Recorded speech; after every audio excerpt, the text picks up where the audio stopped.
Hello and welcome to The Game Changers. I'm Sue Anstiss and this is the podcast where you'll hear from trailblazing women in sport who are knocking down the barriers and challenging the status quo for women and girls everywhere. What can we learn from their journeys as we explore key issues around equality in sport and beyond?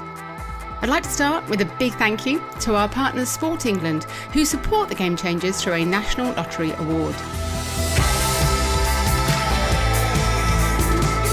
My guest today is Stef Reid, MBE, a para-athlete who has spent her life breaking boundaries. A world champion, 4-time Paralympian, triple Paralympic medalist and 5-time world record holder.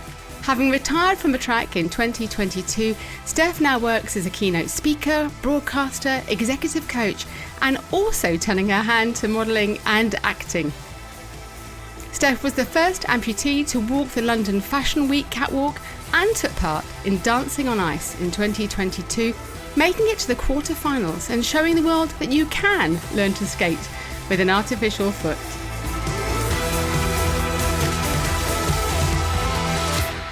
Stef, you have done so many things in life, so I just wonder, what do you say today when you're asked to introduce yourself? Do you know, it's always a tricky one because I feel like how you would introduce yourself a year ago, 5 years ago, was so different from how you introduce yourself now.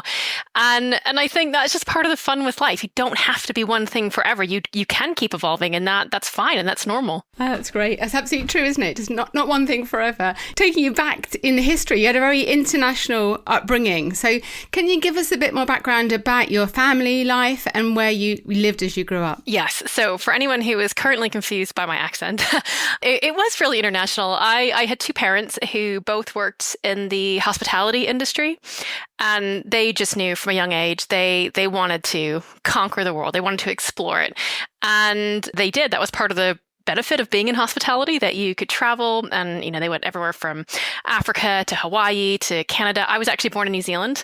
They were out there on a contract. Mum got pregnant, thought this is beautiful, we'll stay and have Stef here. And anyways, eventually we did settle in Canada. So my older sister was born in Canada, and we moved there when I was 4. So predominantly grew up there. I met my husband. We fell in love. He's from the French part of Canada, but at the time he was living in Dallas, Texas. So I lived in Dallas, Texas for a few years, but then we moved back to the UK in 2010 and settled here. And was sport always a part of your life and a sense of your identity as you were growing up? I cannot remember a moment when sport wasn't there. Actually, one of my very, very first sporting memories was actually we lived in Hawaii for a bit, and I remember watching the Ironman triathlon on TV in Hawaii and just being fascinated with it, and just fascinated with this idea that we could compete and train and keep improving. And I just loved that aspect. If I didn't want to clean my room, my mom would just say, well, let's see if you can clean it in 7 minutes and beat it from that was it. I was gone and I was cleaning it. And so it's just always been a part of who I am. And you played rugby in Canada to quite a high level, I believe. So what was it that you loved about the sport? Rugby is just...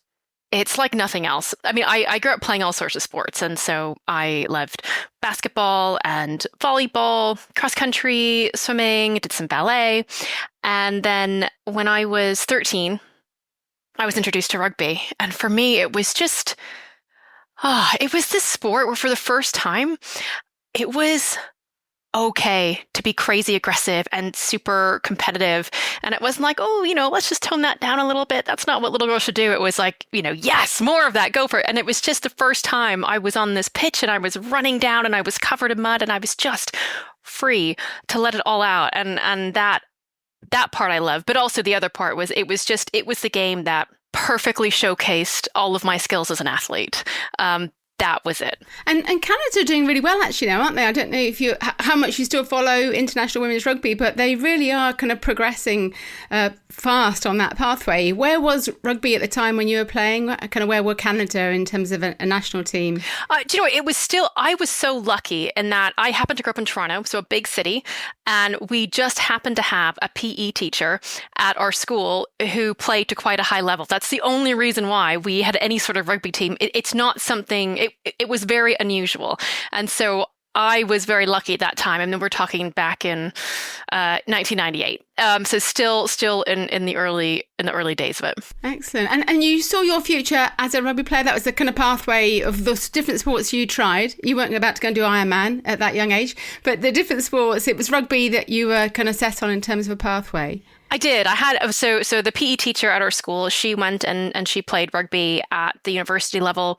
And, I had the back of my mind, well, maybe I'll go back to New Zealand and I will go to university there, because I was good in Canada, but I didn't know if I was good compared to the rest of the world, and I wanted to explore. And I thought, well, I'd love to give it a shot. So in grade 6, when I was 12, we had to write out our goals for our yearbook, and I had 3. Number 1 was to be an Olympian. Number 2 was to win American Gladiators, American because I was living in North America, and number 3 was to be an actress. So those were my priorities when I was 12. I love that. And you had, I guess, so much ambition and goals for life, but that all changed for you at the age of 15, 16. That's your formative time for young women everywhere, really. Are you happy to share kind of what happened in the background there? Yeah, of course. I had actually caught the eye of some of the national coaches. They're impressed with my skills. Just still, I was a little bit small. I was a scrum half, so I wasn't in the scrum. But they're very impressed. But just thought, you need to do a little bit more growing before we're gonna unleash you with some very powerful women. But it genuinely looked like this ridiculous dream actually had a shot at coming true, and it was exciting. And then in August of 2000, just before my 16th birthday, everything changed in an instant. I was up at a friend's cottage for the bank holiday weekend, and they had a beautiful cottage on the lake, and they had a powerboat. And just before my parents were going to arrive to pick me up that morning, I thought, guys, let's go tubing one last time. I had loved it. It was so much fun. And so we all hopped on the boat and we went, and I was on the tube. Tubing is when you are attached to a rubber tube and you're pulled by the boat. And I had hit a wave and fallen off, as you do, totally normal. And I was waiting for the boat to come back and pick me up, like it always did. But on that occasion, there had been a miscommunication between the spotter and the driver had no idea I was in the water and didn't see me. And unfortunately, I was run over and caught in the propellers. And imagine you can't even imagine what that must have been like as a young woman to have kind of faced that in your life. That process then, in terms of the recovery and rebuilding, how hard was that, both physically and psychologically for you? It is the hardest thing I have done in my life. It's the propellers caught my lower back and my right leg, and I knew how unbelievably lucky I was to survive that. It's not an accident that people would normally survive. But unfortunately, my right leg, my right foot couldn't be saved, and it had to be amputated. And for anyone, that is, a life-changing accident. But for me, as thankful as I was to still be alive, my first thought was, well, how am I supposed to play rugby if I can't run? And my second thought was, I'm not actually sure I want this life. And how does a young woman and your family around you kind of deal? How do you come from that to, not to just where you are now, but even in those early weeks and months? I can't, imagine that kind of process that's needed. I'm so glad that you said, me and my family, because I think so often the focus is just on the person it happens to, but it's every single person is affected. And my experience, I actually think it is harder, somebody looking in from the outside, because I know what I can handle and I know what I'm capable of. But, for my mom, who's constantly worried, is she not telling me how she feels because she doesn't want me to feel badly? You have all those questions. And so everybody had to adjust. And, it was my best friends on the boat that watched that happen, and that's just your entire network that's been affected. And there's no easy answers, there's no shortcut, but there definitely was a defining moment. It was 7 days after the accident, and a nurse came into my room, and at this point, I wasn't a very nice person for obvious reasons. I was miserable. I was in pain. I wasn't eating. I didn't want to see people.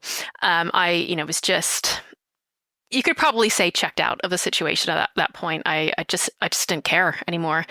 And I told her I wasn't going to eat that day. And I closed my eyes, hoping she'd get the hint and she would just go. But when I opened them again, she was still there and she was looking directly at me. And she said, really kindly, but very firmly, "Stephanie, it's time. It is time to move forward. Others have done it and you can too."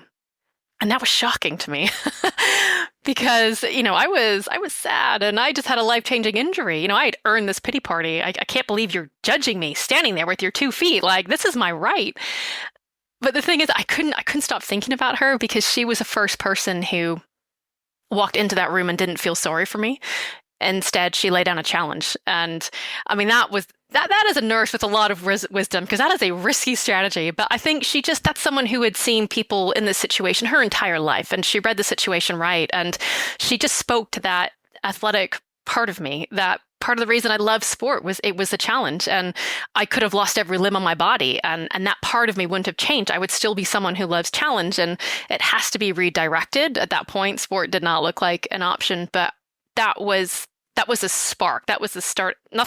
Things were not perfect after that. It was all rosy. There was still a long way to go, but that was the moment I decided, actually, I'm going to try. And at what point, how long did it take from that point with meeting, that nurse and that change of or shift in your thought process to actually being in a place where you could even contemplate sport and physical activity? It was a while. I had these glorious images and Hollywood ideas of how I was going to return to the rugby field next year and not just be as good. I was going to be better. I was going to do it in record time and, all of that. And that just isn't the reality. See, the thing is that, yes, people will have seen these amazing blades and yeah, they're cool and they're fast, but actually just the process of, if you no longer have a foot, you are now basically running on bones and skin that aren't designed to take that kind of pressure. And actually, that was my biggest issue. My stump just couldn't handle those kind of forces. It would break down. It was incredibly painful. And, running is not fun when it's painful. And so actually, my first experience of sport, as thrilled as I was to get back to it, it just wasn't a reality at that point. And that was something I had to accept. And I had to almost grieve that dream and let it go. But it's okay, because there were new dreams. And I was still going to be Steph, this person who loved competing. And I thought, okay, well, what are the options? And so I joined the chess club and, could play chess and games. I joined the trivia team. As you can see, I was very cool in high school. And we would go and we would compete and it was great. And I found a new path. And actually, I loved academia. Again, it was another challenge and it was another avenue to, still be competitive in a different sense. And so I'd actually just kind of shifted all that energy, all the time I used to spend training for athletics or for sport. I now invested in my schoolwork and I wanted to be a surgeon. Dr. Crater, who saved my life, I thought he was amazing. He was amazing. And I thought, if I could do that, like that's a great life. And so that was my new goal. I got a full scholarship to study biochemistry. I was going to go to med school and it would still be a great life. And so where did the kind of transition into sport and to athletics, track and field come? So in my first year at university, there was a girl on my dorm, Fiona, who was going to try out for the athletics team. She was a hurdler. And it just happened to coincide with when I had a new blade. And it was also a few years now from the accident. And and I was told, your skin will toughen up, your bone will eventually adapt. It's just not going to happen overnight. And she was going, and I just thought, oh, I wonder how fast I still am. On the rugby pitch, I'm not the biggest person in the world. I was lucky I was fast. That was my thing. I had never really done athletics to a high level, but I thought, well, this could be interesting. And so I called the head coach, who must have thought I was nuts, basically said, hi. I had to leave a message. This is Steph. I'd love to come and try. I don't really know anything about athletics, but I'd love to try. And by the way, I'm an amputee. And hung up, and he called back and he was just like, I know nothing about it either, but if you're willing to come and you commit, then basically we won't cut you, even though you have absolutely no way of making any sort of team standard.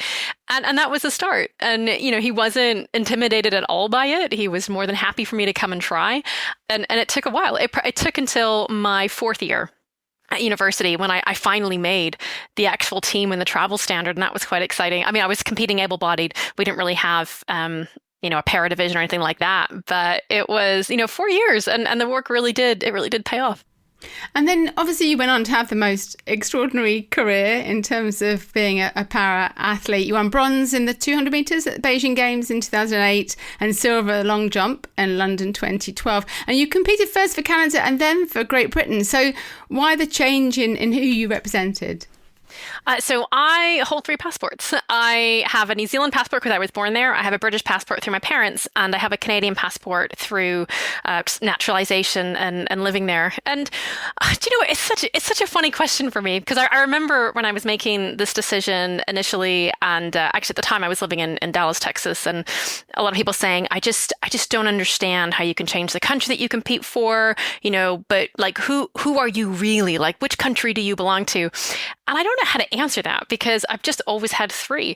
And, for me, it's just not a question of, it's just my reality. And so it is still a question that I had to consider. But for me, the most important factor at the end of the day was I knew that for me to reach my full potential, I needed to be in London. And that was for the very amazing reason that London 2012 was hosting. And I started my career late. I was in my mid-20s. I didn't have time. And London 2012, this was the first time that a sports program in a country was committed to investing equally. Our head coach at the time, or the head coach of Great Britain at the time, Peter Eriksson, had this phrase in athletics, the same. Every single Paralympian will have access to every tool, every coach, every facility. And obviously there was a catch. He just said, my expectations will be the same. Like, you guys better perform and this better be, you need to show the professionalism. But I thought if I ever want to find out what my potential is, it was an easy choice. I needed to be in the UK. And how was that? I mean, we talk still, don't we, so much about London 2012, but as an athlete and kind of being on that incredible stage, what are your core memories that you have from that experience? It was, for me, in many ways, it was such a gamble. So I graduated from biochemistry. I sat my MCAT. I did well, but I ended up with this decision. Okay, am I going to pursue this ridiculous dream to be a professional sprinter with one foot, or am I going to go to medical school and do something very sensible, very respectable? And you have to remember, I had to make this decision at a time, 2006. This is well before like London 2012 hadn't happened. Nobody knew what the Paralympics were. And people thought I was crazy. Why would you do that? But I just never wanted to be in the situation where I thought, but what if? Like, what if I end up sitting at home watching this, regretting it? Medical school, it will always be there. I can always go back, but this has a time limit, and curiosity got the better of me. And I think experiencing London 2012 like that, Beijing 2008 was amazing as well. That was amazing. But London 2012, and I don't know if it's because I was a home athlete, but talking to other international athletes, they agree. London 2012 was amazing across the board. And it was this moment where, well, I would say 3 things really came together. You need 3 things if you were going to see a burst in interest in the Paralympics. 1, you need sponsorship.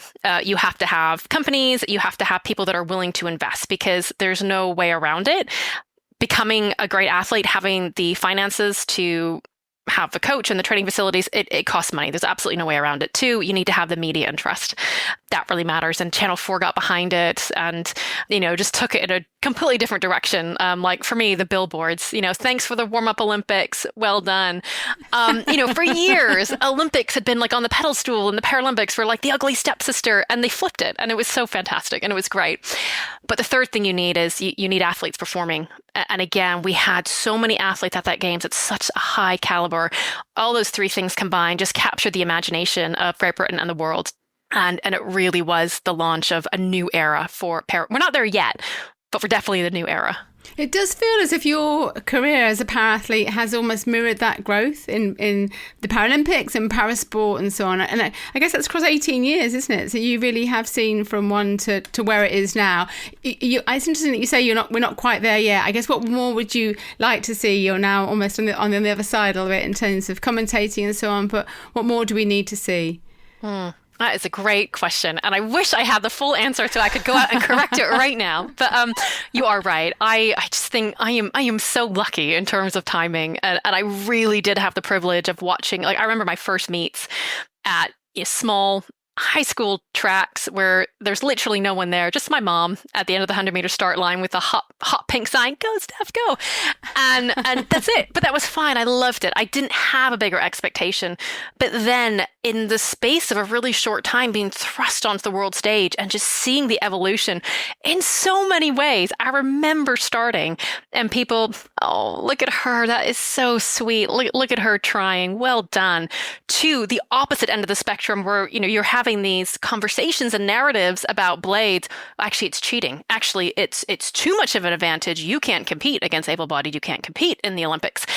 Discussions that Marcus Rem from Germany, for example, is having. So I think, in some ways, I'm like, oh, we're not there yet. But in other ways, I think, my goodness, it's rare you see something evolve this quickly.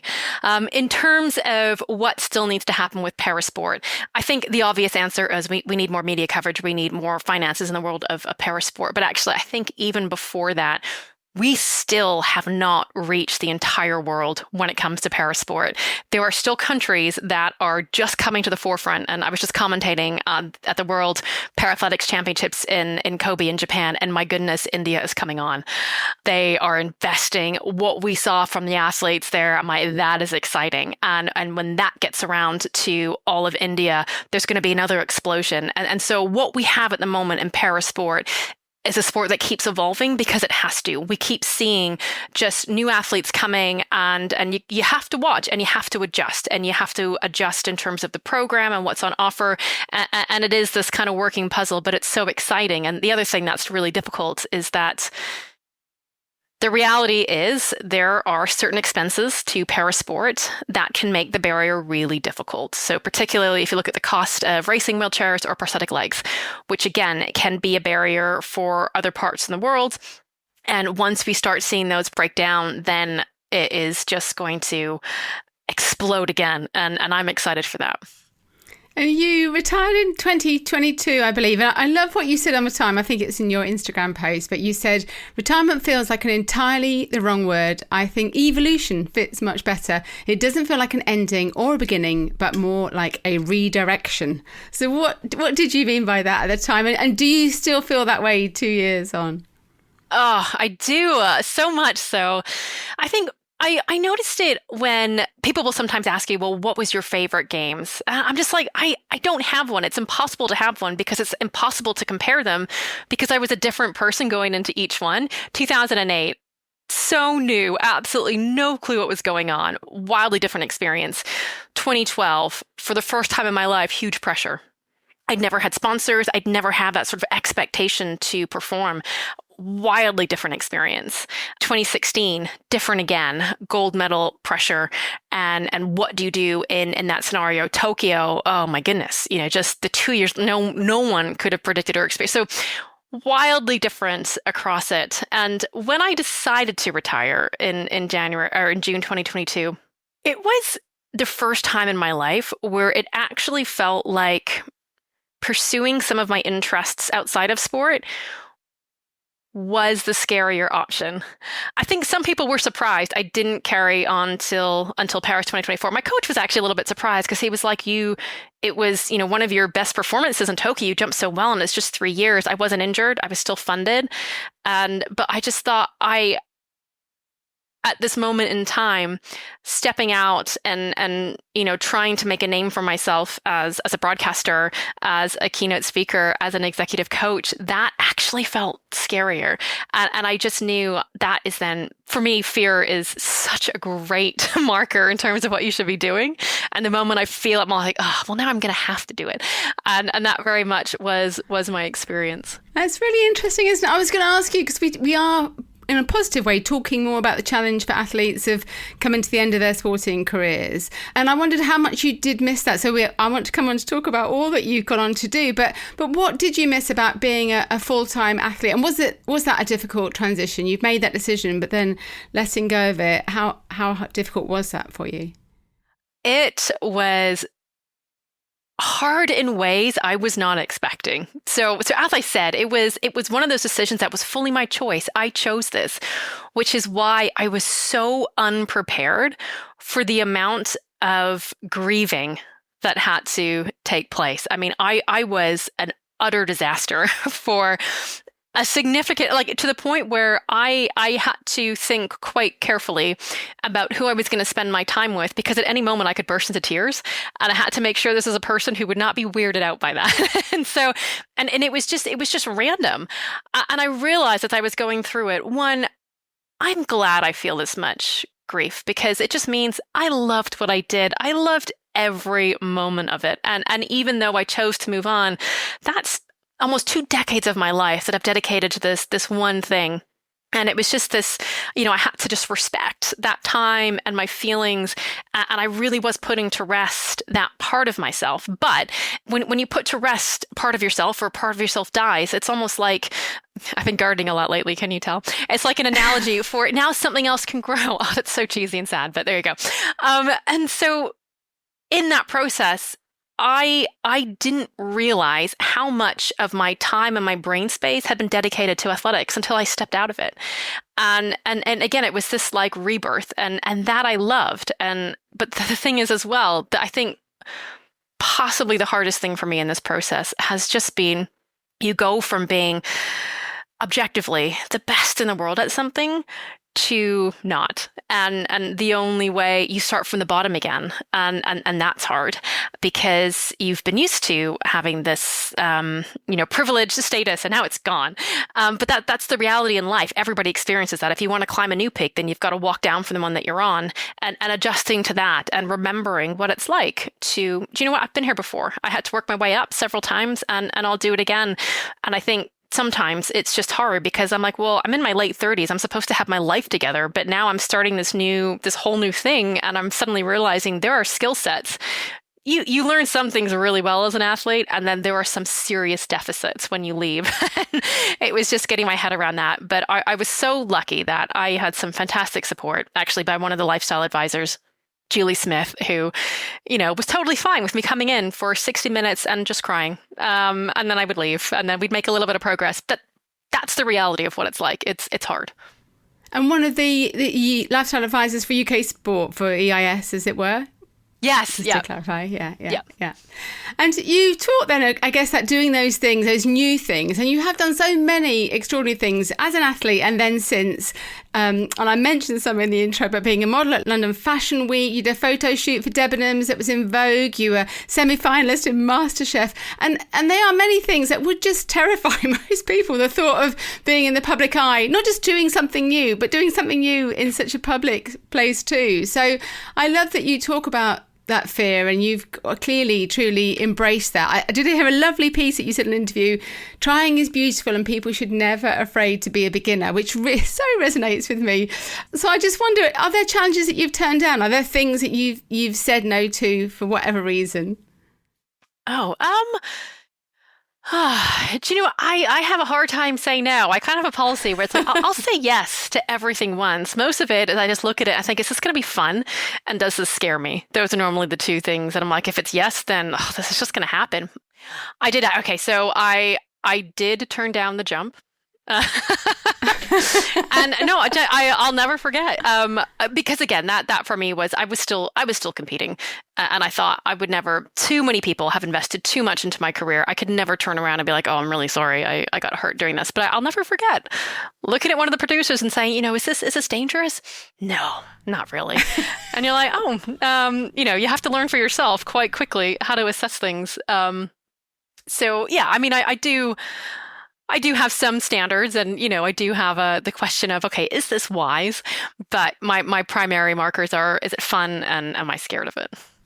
And have those always been your sentiments? So having that belief and that attitude, have you had that throughout your career? Has that been with you for a long, long time, or is that something that's evolved over time? I think it's probably something that's been with me for a while. I do love adrenaline. I am a risk taker, which is probably why my husband Brent prefers to do the investing over me. I just think, you have to. Actually, it was a lesson that I learned quite young. My parents were entrepreneurs, and watching someone like that grow up, and you get big wins and there's big losses, and that's okay. You deal with them. There will be a lot of difficult times in life, but still seeing the belief and the positivity. Well, we'll try again. I think that definitely had an impact on me. Just little things like playing Monopoly. Initially think, the best thing to do is keep all my money. But watching my dad, he'd buy everything he landed on, and he would, go into massive debt. But by the end, that's when he would, take all of our money. And so I guess it's just these little interesting lessons that kind of accrue, and you realize actually there's no guarantees in life ever. And I learned that at 15, thinking, I actually might die. That was when I realized there are no guarantees in life and you can't predict the future. But the absolute best thing that you can ever have in your life is an opportunity. And you don't ever turn down opportunities. Even if they don't work out, that doesn't matter. The fact is that you took it, you went in the arena and you tried. And I guess the other thing that my career has taught me, a few years ago, I was in Nepal and I was being introduced on stage, and there's a little bit of a language barrier, which was quite funny. But this gentleman introduced me as Stef Reid, the great winner. And it just made me laugh as I walked on stage, because I just thought statistically that is so inaccurate. Statistically, I've probably lost 95% of the time. I just happened to win in a few big moments, which is why people then associate you with being a winner. But it just really tickled me. And I think we don't talk openly enough about that actually the process of winning requires a lot of failing. Yeah, I've been thinking about that recently, reflecting around Paris and the amount of athletes that either don't get selected or get there but don't get through to. But we obviously spend so much time celebrating those amazing athletes that do, but realising others have worked as hard, haven't they, and made as many sacrifices and given as much, but it don't always come to the same ending. Yeah, it's a hard one. And I think so much of the narrative, perhaps in social media, is celebrating this idea of ease. Like life is going to be easy, and it's never easy. And I remember even just in high school, I was reasonably gifted academically, but I also studied really hard. I mean, it doesn't matter. You can be a genius. I'm sorry, but you will not magically know how to parse a French verb unless you sit down and memorize it. And people, I would get my mark back and somebody might say something like, oh, well, that's great, but, I bet you studied for it. And I'm like, yeah, of course I studied for it. But it's almost like, well, if you tried, it's just not as cool. And so that, for me, was just a narrative I never understood. That is just the reality is by and large, the person that succeeds in life is a person that fails the most but keeps persevering. Fabulous. Absolutely true. You were also a competitor in dancing on ice and you reached quarterfinals. So was that a tough decision at the time? I feel like knowing you now, talking to you, it's like, oh no, a fabulous challenge. But how tough was that as a decision to take? Because that was a really big step physically. Oh, do you know what? No, I said yes immediately, only because I had absolutely no idea what was involved. I thought, yeah, I'll be great. I'm a great athlete. I'm totally going to nail this. And then I started skating and just realized skating, I wasn't a skater. I wasn't a dancer. I wasn't a performer. And skating is a sport that requires really fine proprioception and balance and control in your ankle and your foot, which is not ideal when you are missing one. And again, skating is a sport. I had absolutely no biomechanical patterns in my body. Everything happened. I'm used to running in a straight line. In skating, even if you want to go straight, you have to push to the side. Everything happens on curves. And it was just, there were so many moments where I just thought, this actually just might be a step too far. And that was the reality. And I think, I am a positive thinker, but I do think you have to accept reality. You have to live in reality. And so, but still, I thought, look, even if I am going to be bad at this, maybe I'll go out the first week. I will still be the least bad I can possibly be. That was my commitment. And so I did everything that I could. And I was so lucky because I had the most unbelievable professional partner, Andy, who at first I felt really bad for him. I'm like, oh, this poor guy got stuck with the amputee. He's probably thinking, oh, this is so much work. But I found out a few weeks in, he actually requested me. He actually liked the idea of a challenge. And he realized early on, because they have a very specific way in which they train people. And Andy just tossed it out because even though I still couldn't do some of the basic things, like stopping, he realized that actually as an athlete, I just come back from Tokyo. I was fit. I could do some really advanced moves on one leg. We could do some really cool partner lifts. And so he just really changed the way that he trained me. And the crazy thing was I actually got better. And to the point where I was absolutely gutted when I left. I was devastated because one, I wanted to have the challenge of the solo skate just because I wanted to prove I could do it. But two, I was like, well, then that's that part of my life over. But I quickly realized, well, dancing ice doesn't own every rink. So I kept skating and I actually fulfilled my goal. I competed at the British Adult National Championships in March earlier this year. And I came second in my category. And I still skate now. I love it. Again, it was so hard. And things that are hard just grip me in a way that I can't let go of them now. I love watching you on Instagram and seeing your training still. So more ambitions there. And I've also seen you training for triathlon as well. Do you think you could take part in sport and just enjoy sport? Or are you kind of hardwired for those challenges in competition? That is such a good question. I think I was curious about how, what would life look like doing sport? Sport was always going to be part of my life. That was a non-negotiable. And so at the moment, I've done a few triathlons. I discovered parkrun. Amazing. Love it. But you're right. I struggle to go and not do the best that I'm capable of. And so the way that I see it now is I will give my absolute best at every single training session I go to. The difference is that I now have about, let's say, 5 hours to invest in running as opposed to 40. So I will make the most of those 5 hours and accept that it probably won't be world class, but I can't not do my best. Because for me, doing your best is part of the fun. And I've also realized that me having fun also correlates with me doing my best. And so it's this really interesting mix. And if I start losing either one of those, then I have to think, well, hang on a second, why?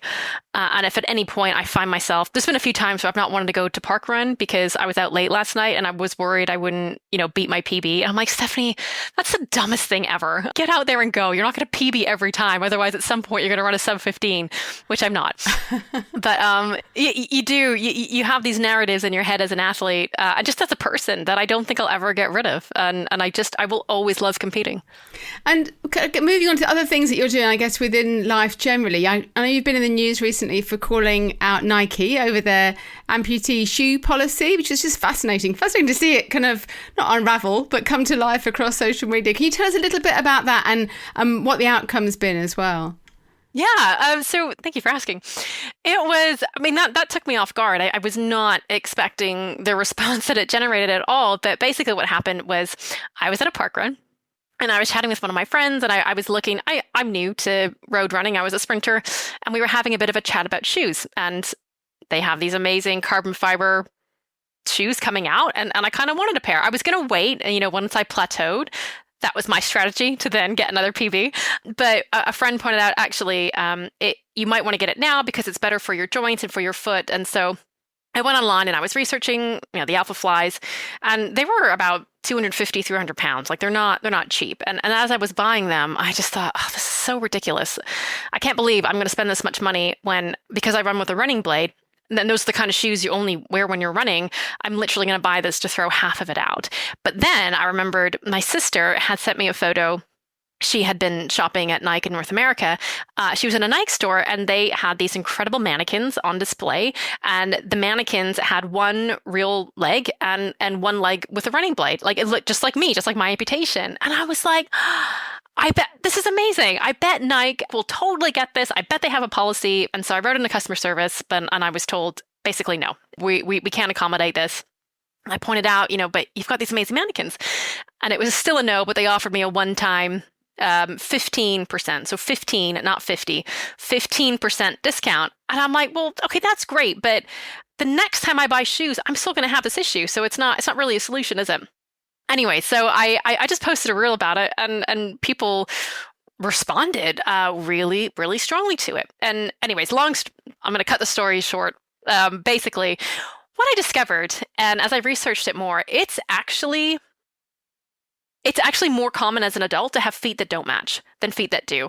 And as I was researching it more, I genuinely think the way that we should be consuming and buying shoes is having the ability to buy them in singles, because there are so many people. It's one thing just me lobbying for me to be able to buy shoes at half price, but that's not worth a global campaign. Actually, the number of people, for a variety of reasons, that would like to buy shoes separately, but now have to buy 2 sets of shoes and then just chuck them out, it's huge. And I think that it's just the default in the shoe industry because it's easy, to simply produce 2 shoes, whereas it takes some data and some oversight to be able to predict, well, if we start doing them on separate lines, what does that look like? And it is possible. Shoes are, they're not Kit Kats. They're not made in pairs. They are made on separate lines.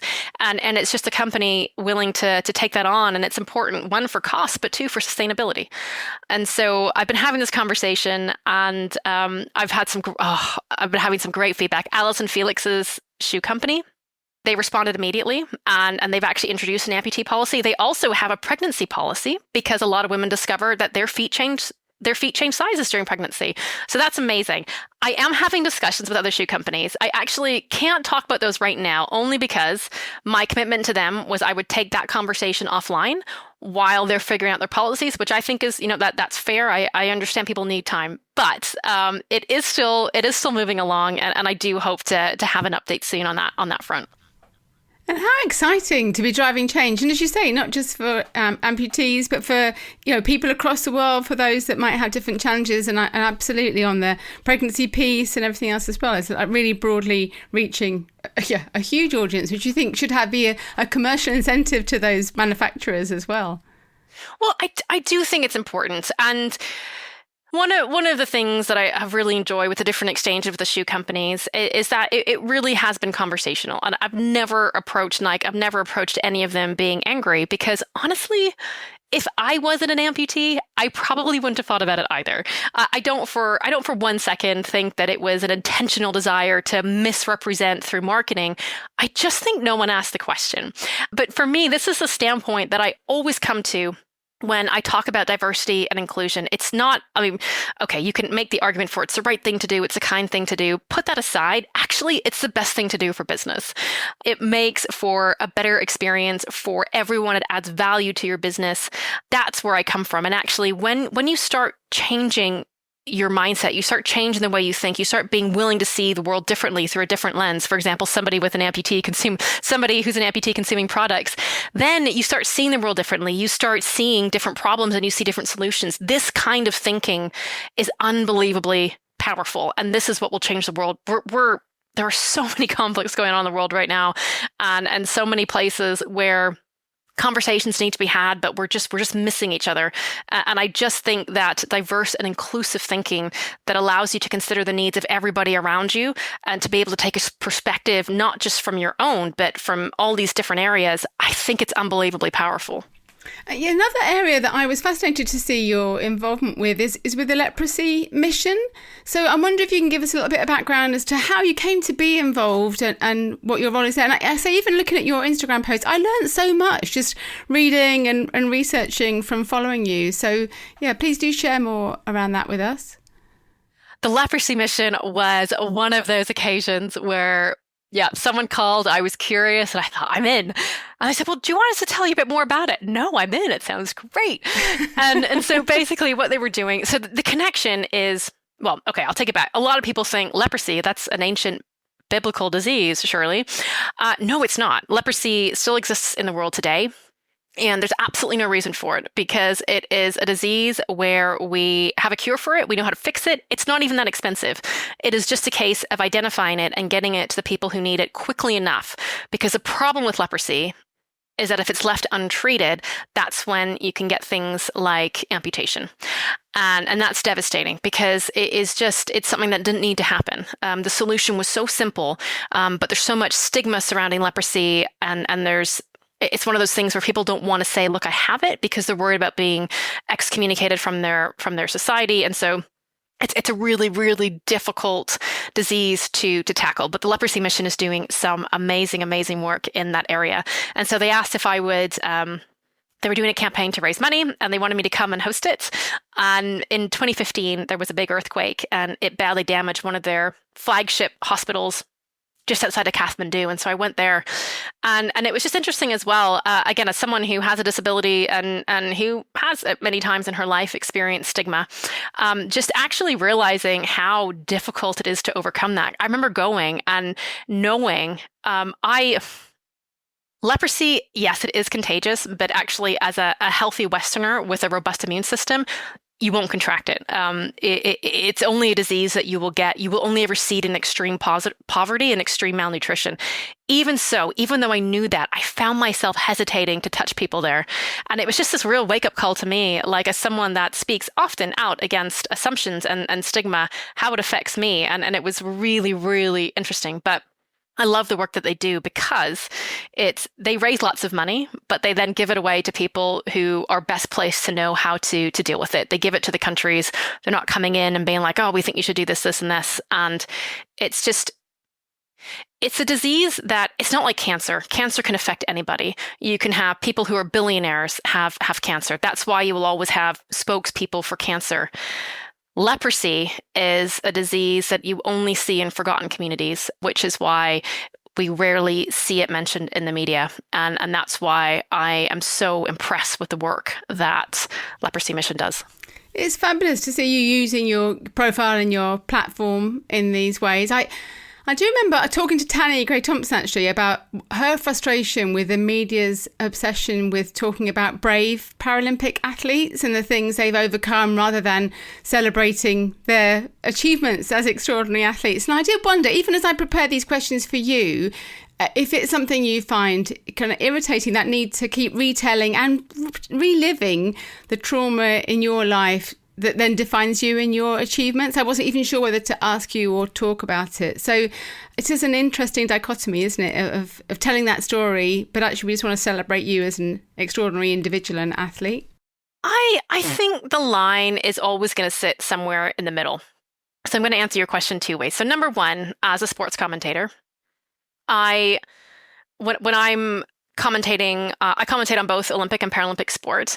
But here's a question I always have. Okay, so if we're looking at a Paralympic race and the winner is going to win the 100 meters in, let's say, 11 seconds. So as an audience member, why would someone in the audience want to watch somebody run 100 meters in 11 seconds when you can watch someone like Usain Bolt run it in 9.6? I think it's a legitimate question, but when you understand a little bit about the Paralympics and you understand, okay, so there are physical disabilities that people are overcoming. What does that look like for training? Oh my goodness, I didn't even know you could still run or do something like that. Or you watch this person walk, and there's been times when, you'll see people in the village and you watch them walk and you'll think, the last thought on your mind will be that person's definitely an athlete, they're a sprinter. And then you see them on the track and you're like, my goodness, like I just was not expecting that. And so I think part of the draw to the Paralympics is actually the story and understanding that, because that gives that 11 seconds context. And I don't think we're going to have a sport unless we give that context. But you're right, it needs a balance. So I'm with Tanny on the take of brave. If you were going to watch a race and call it brave, is it brave because somebody, went out for 1,500 meters? They front run the whole thing. They went for it. Okay, that is brave. And they risk getting caught. Yes, that is brave. But if you are calling that person brave for getting out in front of a stadium, in front of a live TV audience with a disability, and that's the only reason to call them brave, I think that probably says more about the person commentating in terms of their thoughts and how they might perceive and deal with disability rather than the actual performance itself. And you are commentating for the Paralympics, is that correct? Yeah. So I've actually got my dream presenting job with CBC. So CBC is the Canadian broadcaster. And yeah, it's huge. It's so exciting to kind of make that jump from being a pundit and a commentator to now being a presenter. And it's been, a year in the making. And again, getting that job was actually, people ask, well, how do you get that job? And it's saying yes. It's saying yes to those opportunities. I actually got the job because I had just finished a very, very punishing schedule of commentating at the Paris Para-Athletics World Championships. And athletics commentating, anyone who's done it, it is long hours. You're looking at probably 18-hour workdays and barely any sleep. And they asked me to host. It was a media panel the next day. Again, I'd had very little sleep. I almost thought, you know what, this is going to be terrible. I should just say no. I'm going to be awful. Showed up, did the best job that I could. It just so happened that one of the lead producers at CBC was watching and just said, you know what? We want her. And it's just the most random thing ever. But again, can you imagine? What if I had just said, no, do you know what? No, I'm not going to host it. Again, opportunities are the best thing that can ever happen to you. Always take them. I was going to close in asking you what you'd like to do in the future, but it seems from talking to you, who knows what those opportunities might be. But what do you hope that your legacy will be across sport and more broadly in the work that you're doing? Legacy is such an interesting word. I'm not really that fussed about my legacy as such. I just know that everything that I've been able to do has been the product of people investing in me. And so I would just love to be able to invest in those around me and in the different ways that looks like. I always have a plan. Actually, on my wall at the moment, I've got boards and sheets of things that I want to be doing. But I think it's good to have a plan, but also hold it loosely, because sometimes things come up that are way better than anything you could have contrived. And so I've been really enjoying the work that I've been doing with executive coaching and seeing where that goes. I do want to keep moving along in the broadcast world, because you'll know with your podcast, when you are given a voice and given an opportunity to present things in a certain light, it's powerful. It then shapes a narrative and shapes how people see things. And I want to be part of that conversation. For so long it was like, oh no, I don't want to give my opinion. What if people disagree with it? To now, well, great. People should disagree with it. Otherwise, it clearly wasn't anything worth talking about. And so just seeing this kind of evolution in me, and again, just trying. I'm in the middle of writing a book. It's taken. I genuinely thought I would finish it in 3 months. It's been 2.5 years, and I'm just about at the proposal stage. But I think the world is so big, and there's so much to explore, and I'm just trying to take those time limits off myself. I've been like, well, you should be here by X number of years, or you should be here. Just if something comes up and it's interesting, take the time to do it properly and do it justice.